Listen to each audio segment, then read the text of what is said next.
Okay, so we have with us right now from Houston Chevelle Club, Mr. Eric Christie. Eric, you there? I am here. Hey, man, thanks so much for joining us. We really appreciate it. It's great to see you, and we want to talk to you about some of your collection that we have been teased about, and I think that from what I understand that you are going to show us some of the things that you have over there. Hold on. As soon as Conrad, I got him. Okay, he's got him. Yeah, there he is, right there. Okay, so now that you're on with us, Conrad gets distracted along with Mars, and I feel like I'm kind of the ADD crossing guard here. So between Mars and Conrad, I thought it was the anal retentive crossing guard. Eric, I wanted to, while we were getting online, I wanted to share with, the Chevelle clubs that I'm members of on social media. So kind of invited a bunch of them to kind of watch your presentation as well. Presentation? Do you have a presentation for us? This show is not about presentation. So I just wanted to make you feel comfortable and let you feel at home there in your, is that your garage that we're looking at? Yeah. Yeah, I have about 40 slides if we can go through that real quick. Okay, well, we could do that because basically the show is yours. We want to know, first of all, about the Houston Chevelle Club. Has it been around a while? Apparently so. We've been around, gosh, man, it's probably been more than 10 years. I've been in it that long myself, and there was of course members in it at that time, and so now we've grown a little bit. They still have the core group of members that we meet on usually the second Sunday of each month. We had been meeting at Clay's Restaurant on Clay Road near Highway 6, but of course with the environment that we're in right now, that of course has since changed. So we've actually moved, like everybody else, to an online format. So we do a Zoom meeting on the second Sunday and get people to join. We participate in car shows. We help folks out with things that are Chevelle related or just Chevrolet related. We have other vehicles in the club that we have some Pontiacs and some trucks and some Corvettes and things like that. So we originally a Chevelle club specifically, but we wanted to attract more people. So we just kept the name and just started allowing other folks to get in there. But we do have a Facebook page, which is you can do a search for Houston Chevelle Club. And of course, if you like it, then you get to follow what's on the feed and members get to contribute to it. Nice. So I see it. There's a hood up back there on a silver car that's got the black stripes on it. It's got to be a 70 to a 72. I can't tell from the angle. It's a 70 Chevelle. It's my wife bought it for me for my 40th birthday. Nice wife. She's a car fan as well, and it's a 70 Cortez Silver, black interior. Came with a 454 and a 3-speed transmission or 3-speed automatic. I've since rebuilt the engine twice now. Why did you rebuild it twice? Because you blew it up once or what? Well, the first one wasn't had a bad piston ring. Okay. Not too long after I bought it, but you have to keep in mind that I drive my cars hard, and so sometimes you tend to pay the price for that. Now, is this a 396? No, he said 454. Oh, 454. So originally, it's a 496 now, so it's a Borden stroke 454. Put a 4-speed automatic transmission from Century Transmission in it, which is probably the best modification I've done on the car. Is it a 700 based automatic? 200 R4. Okay. So you get the lower fourth gear than you do on the 700. Yep. You get a little more fuel. Real low as well, so it comes off the line pretty well. It's either 2,800 RPM stall in it.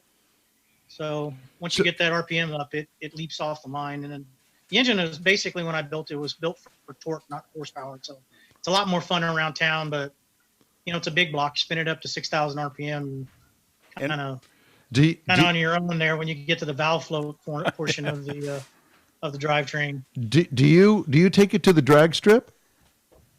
I have borrowed a set of drag radials from one of our club members that was riding on 8-inch rims, but I had a real tough time hooking it up off the line. But best I ran was 12 5, I believe, 1254 Yeah. at like 117. So do you take it out on the weekends, or do you just sit there with the hood up and admire your work? Yeah, I just come out here, sit, grab a drink, and weekend. It hasn't been out for a while. I can flip the camera around, let you look at Well, it. we want to see we'd it. love to. Yeah. We'd love to. Suspension installed, put new brakes. You see how to flip the camera around. I like Does this that. work? Yeah, There you go. that works. Did that work? Well, it did for a moment. Yeah, it did. There we go. So now we're looking at. There you go. There you go. So was this originally an LS5 454? I don't really know. But it wasn't the LS. It wasn't the LS6. Absolutely not. Okay. I would not be tearing it up like this. Yeah. Are you working on the brakes or front suspension? Why you got the wheel off?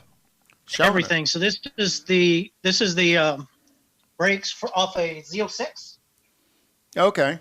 So the four And piston the brakes. C6, and then I have some autocross style adjustable shocks. Tubular upper control arms, lowers as Yeah, well. a lot of stuff was done to it.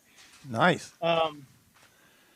Same with the rear end. We got it was basically a kit from Skibitsky Classic and Custom. Comes with springs and lower control arms, really good sized lower control arms. I'm in the process of bleeding the brakes right now. We want to come over been and on the road for a while. we want to come over and work on it with you once we get past all this COVID stuff. My stuff's never that clean. Nor is your garage. Yeah, it's a little dirty. It's a little dusty. No. No, We're talking, my garage. we're talking about Mars' garage, not yours. Yours is you could eat off the floor. No lie. No. I just swept. That was all. Oh, that is okay. Well, it's good. Well, that's good enough for me. What are we eating? Yeah, right. So I also see you've got vintage air on it, I do. and you kind of need that in Houston. What is that? Ooh, what is There's that? your El Camino. Yeah, this was my dad's daily driver for 31 years, and when he passed away, I took it. And he had 2 cars. He had a '68 Le Mans. My brother has that, and I took his Chevelle. And my wife wanted me to repaint it, put a new engine in it, so she could take it to the car shows too.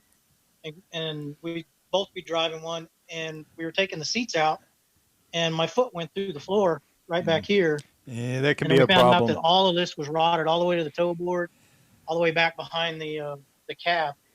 And so we ripped out the floor, put a new floor in it, the whole thing, all the way from the firewall to the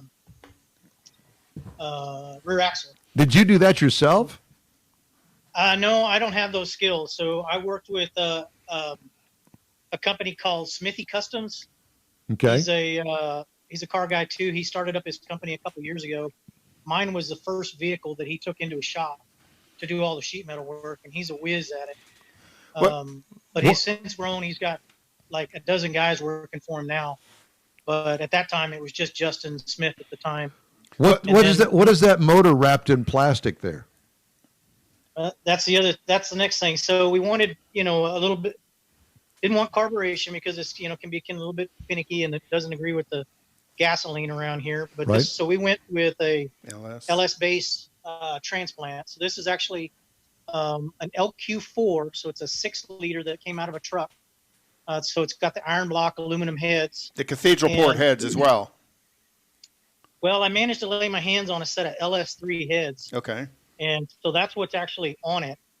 And it's got a little bit sportier hydraulic lifter cam. We're expecting it to be probably around in the 500 horsepower, 510 or so in the torque. But again, it's built as a street motor, not as a high horsepower drag race motor. So the transmission in it is a 4L80. Okay. Which came out of the truck, the 2500 series truck it came with. And so right now it's waiting on the rest of the body work to be completed. So wrapped it in plastic, keep bugs and moisture and stuff out of it. And we know that at some point it's going to go back to one of our club members. His name is Chris Milton.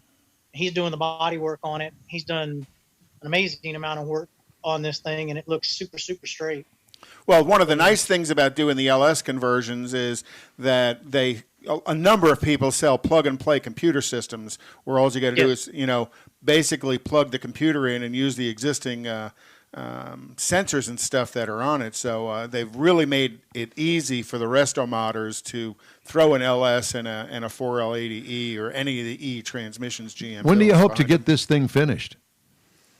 Well, this one's been going on for a long time, so I know that Chris works on it on the weekends and when he has time and things like that. So I haven't really put a rush on him. We just talked about, hey, I just buy the supplies when he needs it, and he works on it. Well, the next step is he's finishing up the tailgate and the hood, and then once that's done, he's going to get the body back and he's going to finish out the bed. Then we'll fit all the panels, do one more final fit check, and then it's off to paint. So what year El Camino is that? It's a 65. Oh, how Nice. cool. The square body. Yeah. 65. Yeah. Oh, my gosh. But after that, it takes a lot of time to do all the trim work and things like that. But we'll get it rolling one of these days. Well, that's not a 65 dash you got in it, though. Well, that's the original dash that's in there. That series, they were metal. Later, they became plastic and vinyl. Okay. So we'll probably replace the dash cluster with, something like a Dakota or Autometer or something like that. Yeah. Some upgrade. Do you know what color you're going to paint it? Well, that interesting question. I've asked my wife about it a couple of times. Whatever she wants. Well, she had picked the color out, and then just recently she said, I don't know if I want to do that now. Okay. Yeah, don't buy the paint until you get ready. Yeah, I said, you got until the thing is finished, body-wise and primer. I said, and then you pick the color. If you don't do it, then I will. Just to kind of the opposite color combination that you've got there on the Chevelle would be nice. Black with some nice silver stripes. Just saying. Yeah, kind of a contrasty type.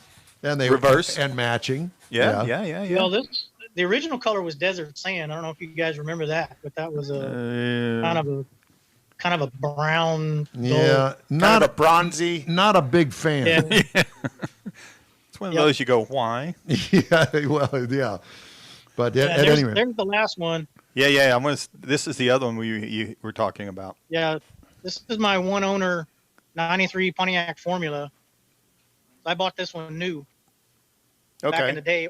Actually went to a dealership in Edna, Texas and ordered it. Edna, Texas. I've been to Edna, Texas. I dated a girl by the name of Edna once. That's about as close as I'll ever get to it. But Edna, Texas used to have a Chevrolet Oldsmobile Frigidaire dealer.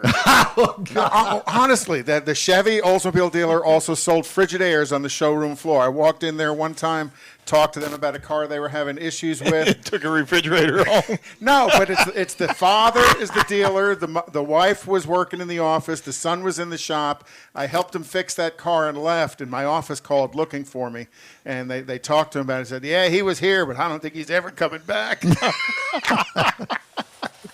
Oh, Lord. Sorry, we wander off. We shiny we squirrel. Yeah. This is the ADD. This is the ADD network here. I've discovered that in the past few weeks. So we really appreciate you taking the time to. We have a question for you, Eric. Oh, we do? Beautiful collection. Okay. Wait just a minute. The El Camino. Hold on. Here, Hang on. put that headset on there. So now that I can, Jeff Zekin has a question for you. Go ahead, Jeff. The project that we're seeing on YouTube. How long have those projects taken? I might have missed it. You might have said it, but because we're doing some other things in the background. How long did it take to get to that stage, and what's your anticipation of finishing those projects? The El Camino. The Chevelle, the brake work, stuff like that, probably within the next month or two. I just have in the process of bleeding the brake lines, I found one that's leaking, so I think it's at the fitting. But one of the part that I need, of course, is on back order. And so waiting on that. But once I get that done, get the brakes bled, then it's putting wheels and tires on it, roll it over to the alignment shop, and should be okay to run the roads at that point. Be ready to go for the summer. So the totality from start concept project to driving it down the road, like you say, is how long? The brake install stuff, I did run into a lot of issues because when you're trying to add new stuff to old stuff, things don't always fit right. Yeah. Right. But if I was working on it continuously, it would probably be about 60, 80 hours, I bet. Oh, wow. Okay. But Thanks. you're trying to get it finished so when we're out of quarantine and we can start going back to meets and stuff, you can take it out. Be for a ready to spin. cruise. Yeah, the El Camino is a lot longer. We started this process in 2013, I think. So 7 years. it sat for a long time. Unfortunately, we had a guy that was going to work on it, and then he bailed, and then somebody else said they'd work on it, and then they bailed, and then I'm left with a car that was in pieces by that time. And Justin Smith was the savior, and he said, man, I'll bring my trailer over there. I said, I'll pick everything up and we'll put it back together and we'll finish it. And he did. Well, Eric, it's great to talk to you. Thanks so much for joining us today. Great collection of cars. Let's get you back on, and when you get ready to work on that El Camino, let us know so we can get in there and work on it with you on a 2-hour stretch of a Saturday. And heck, you never know, one of us might come over there and help you.